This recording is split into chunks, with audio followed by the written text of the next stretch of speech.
ये जो संकल्प है ना, ये शब्द है कमिटमेंट, एक शब्द है डेडिकेशन। पूरी संकल्प टीम का जो मेरा योगदान उनका रहा है, मुझे पता है कि उसी की वजह से मेरा जो सिलेक्शन है, मेरी जो एक रैंक आई है, उसके लिए मैं हमेशा आभारी रहूंगी। हिंदी माध्यम से देश में इस बार प्रथम स्थान लाने वाले सुनील जी। इतनी भी आसान रहा नहीं है, कई चुनौतियां आएगी। आर्थिक और सामाजिक दबाव और बढ़ने लगा। जब सच्चे मन से प्रयास किए तो संकल्प का साथ भी मिला। पिछले 2 से 3 वर्षों में संकल्प संस्थान ने संकल्प परिवार की भूमिका का निर्वहन किया। ये ना यूपीएससी ऐसा ही है कि आपको मानसिक तौर पे, आपको शारीरिक तौर पे, आपको भावनात्मक तौर पे अच्छी तरह से निचोड़ लेगी। और उस समय पे ना अपनी जड़ें मत भूलना।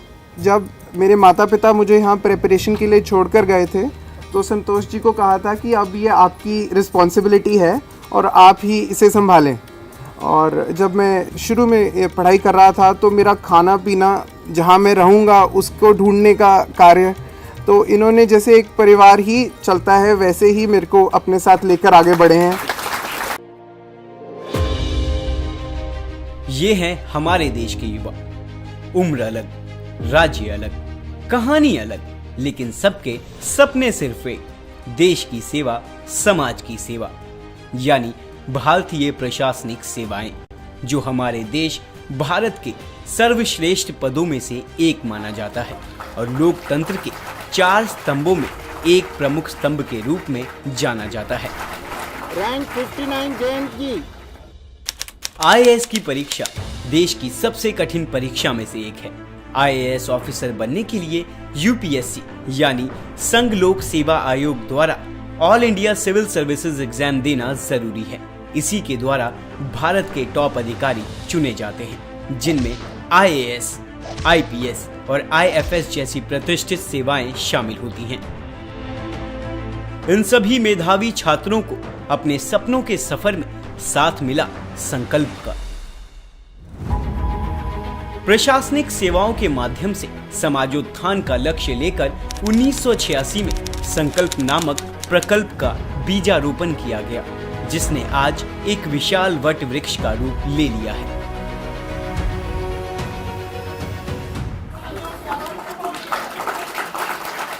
और मुद्दा है सीधा सिविल सर्विसेज की तैयारी करने वाले प्रतिभागियों का। सच्चाई ये है माननीय यादव जी कि कई प्रतिभागी अपनी तीनों स्टेजेस की परीक्षा पास करने के लिए 6-6, 7-7, 8-8 साल लगाते हैं। और कई प्रतिभागी जो हैं 1 बार, 2 बार, 3 बार इंटरव्यू तक पहुंचते हैं।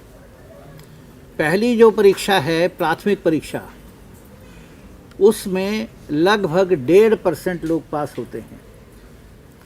और फाइनली जो परीक्षा पास होती है वो केवल 0.13, 0.12% की होती है।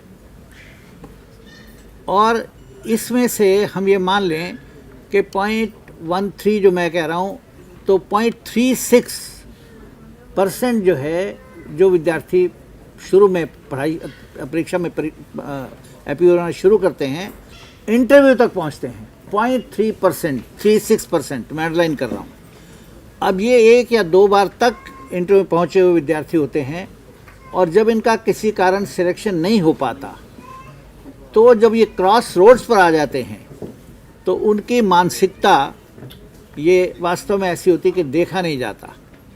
पिछली बार जो हमारे कार्यक्रम में उपराष्ट्रपति जी थे तो बाकायदा नोट करके भी गए थे, उन्होंने आगे बात बढ़ाई थी कि इनको कहीं ना कहीं पब्लिक सेक्टर में हम, क्योंकि इंटरव्यू तक दिया हुआ है इन्होंने और इनकी योग्यता क्षमता काफ़ी टेस्ट हो चुकी है, तो इनको सरकार में कहीं ना कहीं कोई ऑफर इनको उसके बाद देने का प्रावधान होना चाहिए।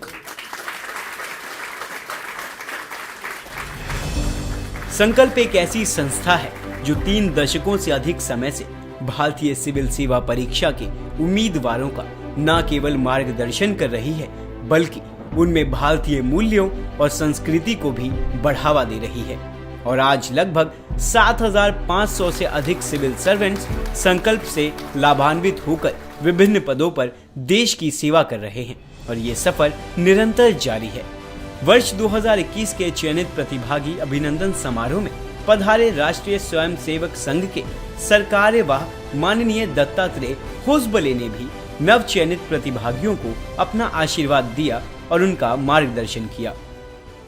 वास्तव में चयनित प्रतिभागियों की परीक्षा अब प्रारंभ है, क्योंकि कई प्रकार के दबाव, प्रेशर्स, कई प्रकार की आशाएं, आकांक्षाएं, आप जहां कार्य क्षेत्र में जाएंगे वहां इतने प्रकार के चीजों के बीच आप फंसेंगे। मैं आपके लिए हतोत्साहित नहीं कर रहा हूं, आपको शुभकामनाएं इसलिए दे रहा हूं।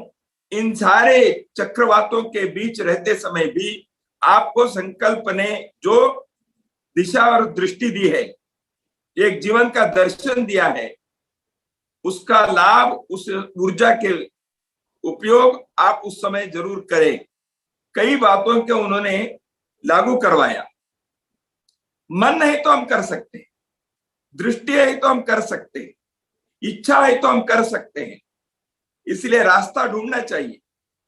कानून के विरोध के कोई काम ना करे। कानून के चौकट में ही बहुत अच्छी बातें करने के लिए कई मौके मिलते हैं, अवसर मिलते हैं। सिस्टम के सुधारना ये सिस्टम के अंदर रहने वाले लोग कर सकते हैं। तो इसलिए वो सिस्टम के हम गुलाम ना बने।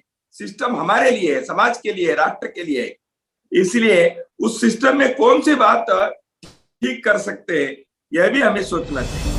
एक दशक से भी ज्यादा समय तक इसी मंच पर, जिस पर आप अपना व्याख्यान दे रहे हैं, इसी मंच पर आप उपस्थित रहे हैं। आपकी रॉयल्टी का पैसा भी इन्हीं विद्यार्थियों को शिक्षा दी जा सके उसमें लगता रहा। तो इसलिए आज के इस अवसर पर श्री जगमोहन जी को भी याद करते हुए हमें बड़ी प्रसन्नता हो रही है।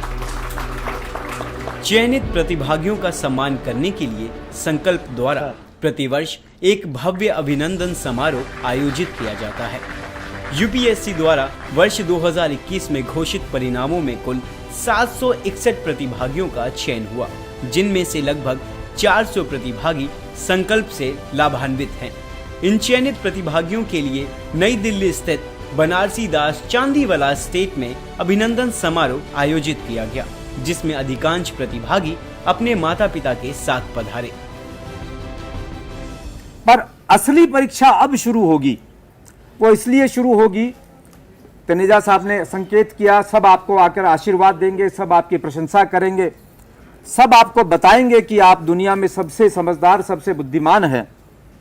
और चुनौती की घड़ी वह आएगी जब आप ये मानने लग जाएंगे कि सबसे बुद्धिमान मैं ही हूं। इस अवसर पर भारत के रेल मंत्री श्री अश्विनी वैष्णव जी ने चयनित विद्यार्थियों को संबोधित किया।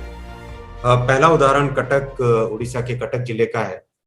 समाज के जो सबसे गरीब, जो सबसे पिछड़े, जो सबसे कमजोर वर्ग हैं, उनका कॉन्फिडेंस अगर जीत पाए तो लगना चाहिए कि हाँ, हम सक्सेसफुल हुए। कटक जिले में एक दिन रात को 2-2:30 बजे, 3 बजे के आसपास का समय था। करीब 70-80 मजदूर, मेरे घर के सामने, मैं कटक में सेवा करता था जिलापाल के हिसाब से, कलेक्टर के हिसाब से, तो कुछ मजदूर दरवाजे पे आए। और मेरी शुरू से इस तरह की आदत रही है कि रात में भी आए, दिन में भी आए, मैं बहुत लोगों से मिलता था। तो रात में 2-3 बजे तो कोई वही व्यक्ति आएगा जो बहुत परेशानी में होगा। मेरे स्टाफ ने मुझे जगाया, मैं बाहर गया, उनसे मिला, तो मुझे इतना आश्चर्य हुआ कि कैसे हम संवेदनहीन समाज में जीते हैं। पड़ोस के जिले में वो सब मजदूर, वो आदिवासी थे, उड़ीसा के वेस्टर्न पार्ट से कोस्टल एरिया में आके मजदूरी कर रहे थे। एक माँ जिसका 2-3 साल का बच्चा, उसको बुखार आ गया था, तो उस माँ ने कॉन्ट्रैक्टर को बोला कि मुझे आप अनुमति दो, मैं जाके अस्पताल में बच्चे को दिखा के आ जाती हूँ, क्योंकि इसको बुखार आ रहा है, इसका शरीर तप रहा है। आप विश्वास करोगे उस कॉन्ट्रैक्टर ने क्या किया? उस कॉन्ट्रैक्टर ने बच्चे को उठाया, कहा कि अच्छा बहुत गर्म है बच्चा, और उसको कैनाल में पानी में डाल दिया। इतनी शर्म की बात है हमारे समाज में, आज भी हम इस तरह की भावनाएं लेके जीते हैं। वो सब के सब आतंकित हो गए, वो पास में पुलिस थाने में गए, और हम सब जानते हैं कि किस तरह से हमारी व्यवस्था है। हमारी व्यवस्था में गरीब की कोई नहीं सुनता है। हमारी व्यवस्था इस तरह की है, हमारी जितना एडमिनिस्ट्रेटिव सिस्टम है, उस सिस्टम में केवल और केवल जिसकी पहुंच होती है, जो कोई अमीर है, जो कोई सक्षम है, उन्हीं लोगों की बात सुनने की एक व्यवस्था है। बहुत कम लोग हैं, बहुत कम श्रेणी ऐसी होगी जो कि गरीबों की भी सुनते हैं। तो पुलिस ने कुछ नहीं किया, क्योंकि उन लोगों को एक कॉन्फिडेंस था कि अश्विन भाई के, वहां पे जाते लोग अश्विन भाई बोलते थे, तो अश्विन भाई के पास अगर आप जाओगे तो आपके पास एक कम से कम यह है कि वो सुनवाई होगी, काम होगा ना होगा लेकिन सुनवाई जरूर होगी। ये भावना थी, गरीबों को एक विश्वास था। वो कॉन्ट्रैक्टर के नीचे मजदूर 70-80 लोग रात में आए, मैंने उनको भोजन दिया, फुलवानी जिले में उनको भेजा बस में बैठा के भोजन के साथ में। 10-12 वर्षों बाद में मेरे पास एक पत्र आता है। उस पत्र में लिखा हुआ था कि आज मैं 10वीं की परीक्षा पास किया। फुलवानी से आता है वो पत्र।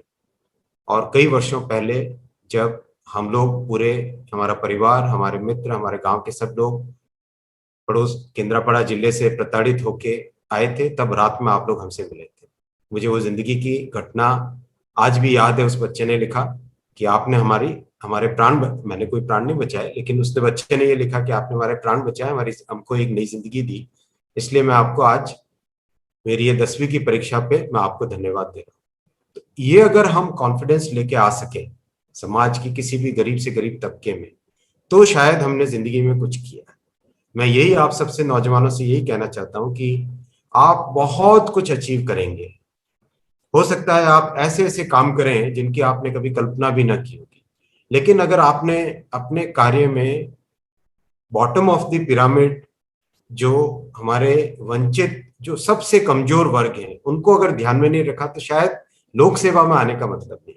दूसरा, मैं आपको कहना चाहूंगा कि प्रकृति के प्रणेता है, जिन्होंने इस विश्व को, इस सृजन को, इसको सबको बनाया, वो कोई एक ऐसा पावर है जो पावर शायद जिसकी कल्पना या जिसके ऊपर स्टडी और जिसके ऊपर किताबें लिखने से भी उसको हम नहीं पहचान सकते। कि मैं जब मेडिटेशन करता हूं तो मैं ईश्वर के साथ जुड़ सकता हूं। तो ईश्वर में अदम्य विश्वास रखें कि उस विश्वास से इतनी बड़ी शक्ति है कि जिसकी हम कभी कल्पना नहीं कर सकते। राष्ट्रोत्थान की भावना लेकर संकल्प अपने ध्येय पथ पर निरंतर अग्रसर है।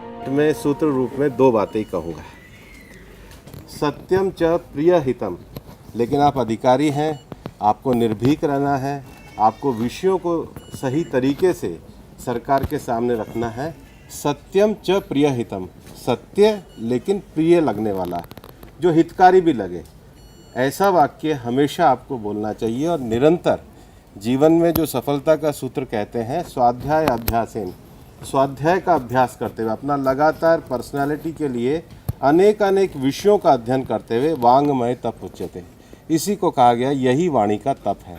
और मुझे लगता है अधिकारी के रूप में अगर आप इसको अपने विषय में अपनाएंगे तो सबसे बड़ी बात है। दूसरा विषय ये है, जीवन में इतने ट्रांसपेरेंट रहो, कोई भी देखे, कैसे भी देखे, आपकी ट्रांसपेरेंसी दिखनी चाहिए, सफलता आपके पास रहेगी। और तीसरा विषय जो मैं आपको कहना चाहूँगा, जो बहुत अच्छी पंक्तियाँ हैं, अक्सर हम उसको दोहराते हैं, और आपको जीवन में अनेकों पद मिलेंगे, अनेकों अवसर मिलेंगे, अनेकों निर्णय करने की बातें मिलेंगी, लेकिन ऐसे में आपको एक प्रधानमंत्री जी का जो सपना रहता है, माननीय प्रधानमंत्री जी हमेशा इसको कर्मयोगी मानते हैं और वो स्वयं भी कर्मयोगी के नाते काम करते हैं। तो बस एक पंक्तियाँ कह के मैं अपना विषय समाप्त करूँगा कि गहन सघन मन मोहक वंतरु मुझको आज बुलाते हैं, किंतु किए जो वादे मैंने याद मुझे आ जाते हैं। अरे अभी विश्राम कहाँ, ये मूक निमंत्रण छलना है, अरे अभी तो मीलों मुझको चलना है। उत्तराखंड के महामहिम राज्यपाल लेफ्टिनेंट जनरल गुरमीत सिंह जी ने भी संकल्प की गतिविधियों को नजदीक से देखा और जाना है, और विद्यार्थियों का मार्गदर्शन करने में उन्हें विशेष प्रसन्नता का अनुभव होता है। जो हमारे सक्सेसफुल प्रतिभागी हैं, उन्होंने जो एक जीत का सेहरा बांधा है अपने ऊपर, उसे जो हमको हर्ष और उल्लास हुआ है, और एक ऐसा विश्वास हुआ है कि जो भारत का राष्ट्र निर्माण है वो बिल्कुल ठीक चल रहा है।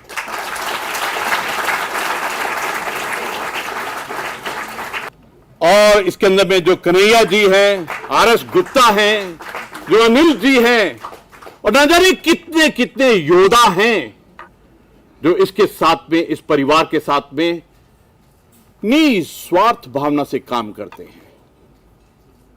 They want no appreciation. Their humbleness is absolutely amazing. साधारणता is absolutely outstanding. जितने भी आज